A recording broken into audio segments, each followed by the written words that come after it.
After getting sucked into the planet and white and gold dragon with the water, the players woke up without know how much time had passed, and they're on the edge of a stream. There's a pool of water that the stream is coming out of, and the water is sulfur tasting. The whole cavern that they're in, which is rather large, probably like 70 feet tall, well, I don't know, 40 feet tall, and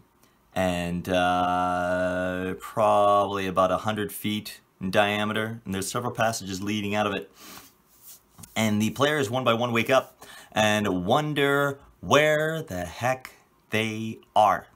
Welcome back.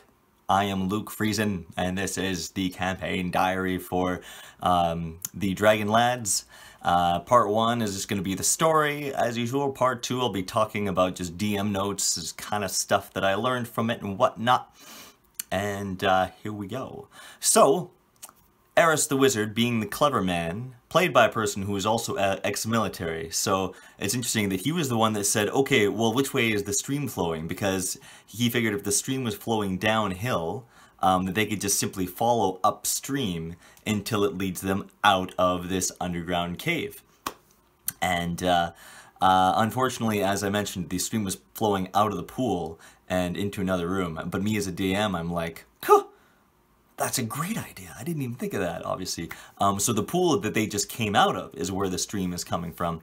The rogue imp goblin does some checking around and does some tracking. I think Spiffy just decided to start taking off clear clothes and bathing in the pool for the fun of it. The pool was rather warm water, so I mean it would be quite comfortable despite being not very well tasting. Something if you've along the lines of if you've ever been in the Dead Sea. The room was also very hot and stifling. Touch of sulfur in the air. And Eris, being a wizard that had been cooped up in a temple for who knows how many years, couldn't help but staring at the gnome who's undressing. Of course, played by my sister, so I had to be all like, what? Anyway, back to the story. The imp eventually notices the sound of feet coming, and it's several pairs of feet. In fact, it's 3 pairs of feet. 6 feet in total, kind of flapping on the stone of the ground. And as it gets closer, they realize it's a basilisk. I think by this point they had already started moving.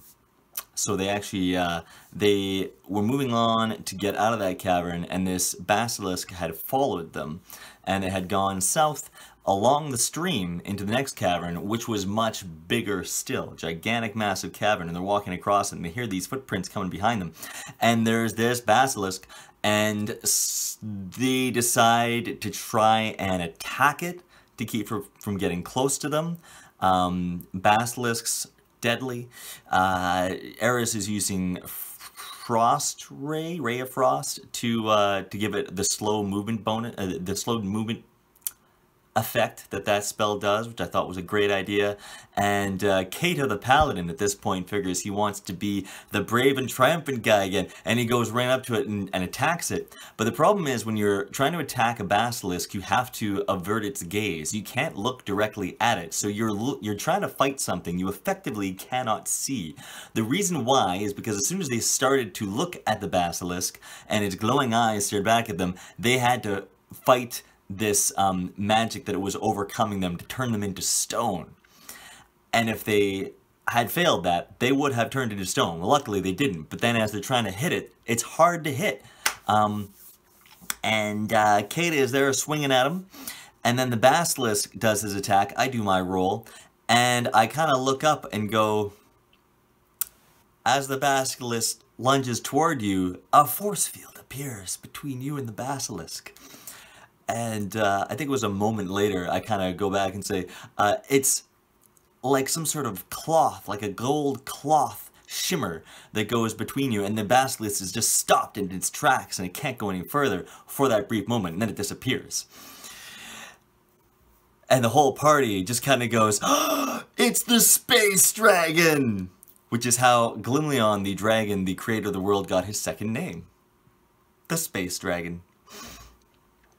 So, as they're fighting this thing, they keep trying to run away, but as they get further away from it, and then they're looking around trying to figure out where to go, it slowly just catches up to them again. And they're in this gigantic cavern. There's this one path that's going down. There's this smell of some sort of toxic gas coming from that area that the imp catches on, so he kind of tries to lead them away from it or around it. So they're not going down the ramp, they're going further down the stream, and the basilisk is there, they're trying to fight it, and then they start noticing that there's these pieces of the floor that as they step on them, the rock just kind of breaks away. There's these like really thin pieces of rock floor that have these really shallow pits underneath them, and so it just creates difficult terrain for them as they're stepping and tripping in these things. The basilisk at one point, I believe, trips in one, and then suddenly they hear this noise coming from one, and during the fight, or no, just after the fight, they break one open and they find there's this glowing body lying in there, and he stands up and he's still glowing. This was Corey's character, 5, the sorcerer. That's right, 5, the teenage sorcerer. And he woke up in a chamber that was completely dark, and he had no idea where he was, and so he cast light on himself and still could just see he was in this confined space, and he couldn't do anything until they broke him out of there. And they were like, who in the heck are you? And they had a bit of a back and forth. They weren't sure whether or not they could just trust him outright, but eventually, of course, they just kind of let him, like bring him into the party. But 5 he's unsure of where he is. He's very tight-lipped. He doesn't want to just start spilling the guts of his whole story because he has an interesting backstory. He was basically born in a lab, well, raised in some sort of a wizard's tower, and was experimented on and kind of being trained as some sort of weapon person. This tower also had the ability to travel to other planes, and they had created a portal to travel to unknown planes. They were basically exploring places to exploit resources and that kind of thing, and they sent scouts in, 5 being the 5th scout that they sent in. So that's his whole backstory. Of course, the players didn't get to learn all this stuff until a little later, but I'm just going to tell you all now. So just backing up a little bit, the poem the poetic introduction to the planet of Layothe, where there's the giant dragon there's the water, there's the lights and all that stuff. This was inspired by a couple of different creation stories. The Nordic one was one I had recently read before that.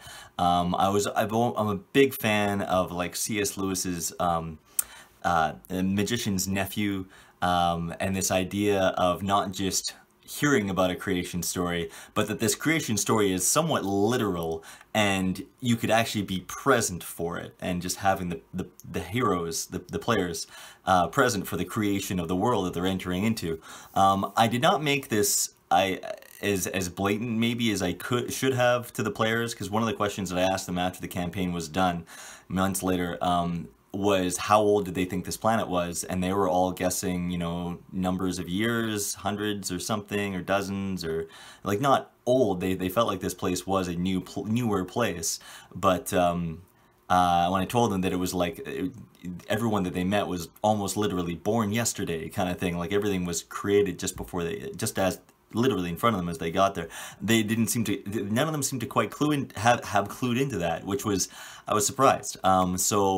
Lesson learned, I guess. Make it more explicit if you're gonna do such crazy ideas, maybe. Something else I chose was just the music. I am a big, I put a lot of thought into the music that I use for playing something like D&D, even playing board games and stuff like that. And I used Diablo 2 soundtrack for when they got into these hot caves.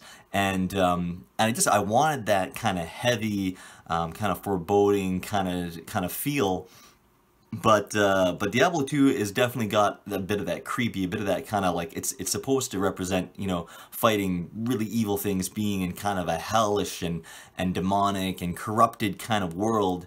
And to me, I realized, looking back, I'm like, this world, to me, isn't corrupted yet. They're like the corruption is only created by people making choices, and we just haven't given anybody time to really make those choices yet. The only thing that the players fight for the first while is things that are just wanting a meal. They're just trying to kill them because they're hungry, and that's what they were created to do. There was no idyllic Eden kind of environment for this world where everything was just naturally friendly towards everything else.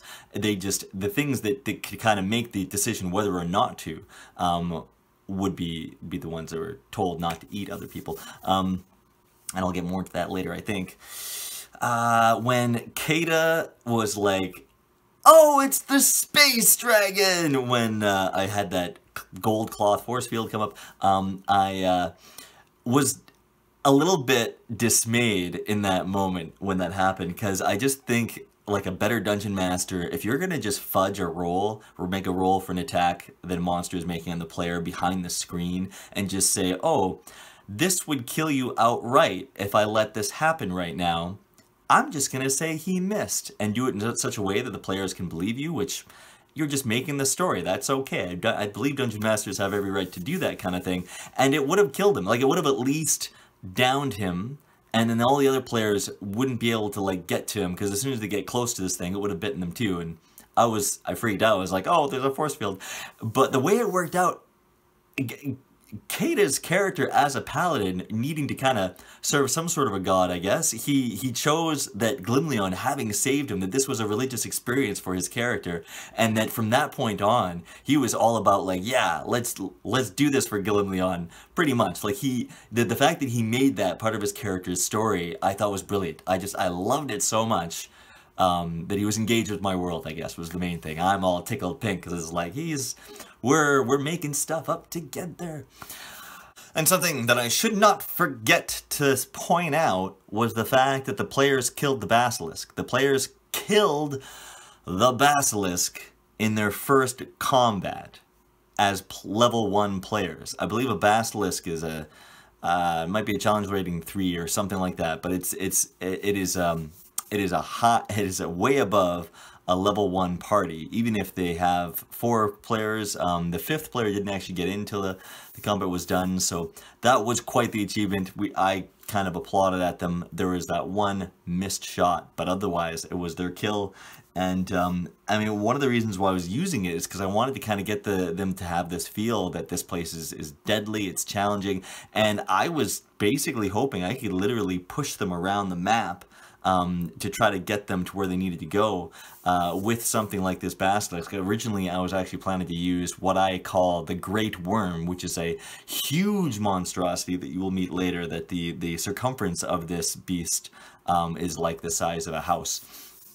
And I thought that originally I would just have this thing coming at them, and it would be pushing them around the map, and they'd be running away from it. But I realized, I'd really prefer to have them have that real choice when it came to running away or fighting, and it wouldn't be a forced thing, that they could feasibly fight back and at least hurt it, and make it run away or something, if not outright kill it. And when they killed it, oh man, they made a fire pit, they roasted it, they had a nice meal out of this thing. I think that's when they had they broke out 5 right after the combat, so they all got together around this campfire. It was pretty cool. Yeah, that's it for now. I will hopefully do another one next week. I know all the YouTubers I watch always talk about how, oh, I'm so sorry I didn't get one out this week, or I'm hoping to get another one out this week, and trying to stick to that schedule, and I don't really want to be that guy, but I guess I am now. Don't stop. This is our quest. Testing. 2 light point system.